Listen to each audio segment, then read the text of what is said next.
Depuis tout petit, moi je suis passionné de sport nautique et j'avais vraiment envie de partager cette passion avec des amis, avec des gens.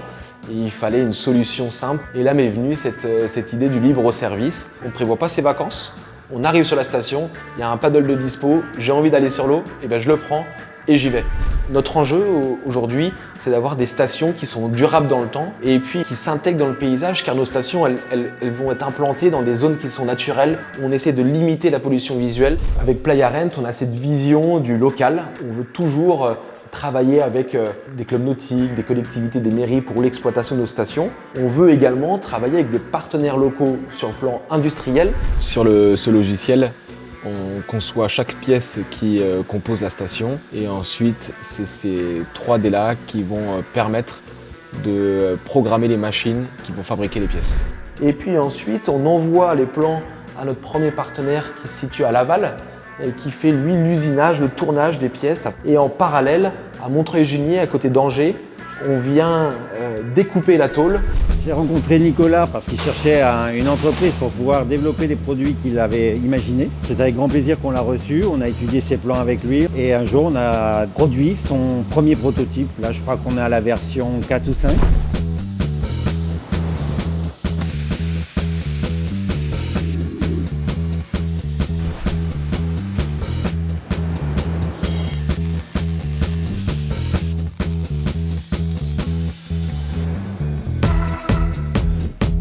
C'est une jeune start-up, il a des idées extraordinaires et ça nous plaît, ça nous challenge nous aussi et c'est hyper intéressant. Puis en parallèle, c'est à Vannes qu'on vient fabriquer les bateaux qui vont aller dans ces stations-là. C'est des paddles, des kayaks, c'est un savoir-faire unique en Europe, c'est du thermoformage. Une fois que toutes ces pièces sont fabriquées, on vient les expédier chez nos clients. Ce qui fait la qualité de nos produits, c'est vraiment ce savoir qui a été acquis au fur et à mesure des années d'exploitation. Aujourd'hui, on a un produit compact, léger, pas cher, qui se met facilement en place sur les communes. On n'a pas besoin d'avoir de dalles en béton, on n'a pas besoin d'arrivée d'électricité. C'est hyper simple à mettre en place. Pour louer le matériel, quand on scanne le QR code, on vient remplir un petit questionnaire, on dépose une empreinte bancaire et puis ensuite le matériel se libère.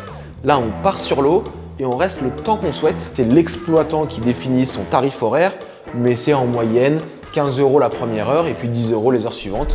On a aussi cette volonté de rendre les plages accessibles avec du matériel adapté pour les PMR, pour les personnes à mobilité réduite et puis aussi pour les personnes âgées qui ont du mal à marcher. On a fait le choix d'un partenariat avec une société à Plumeur qui fabrique des fauteuils roulants. Ça permet aux PMR d'avoir accès aux sentiers, aux plages, à l'eau, aux forêts, à toutes ces zones qui peuvent être difficiles d'accès en temps normal. On a aussi lancé des annexes de bateaux en libre service, c'est aussi une première.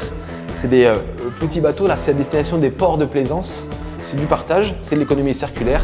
Je tiens à remercier la région Pays de la Loire et la région Bretagne. Sur ce projet, ils ont fait le pari de cette technologie. Aujourd'hui, c'est ce qui nous permet de développer et d'innover autant pour rendre les sports nautiques accessibles, ainsi que les plages et les sentiers côtiers.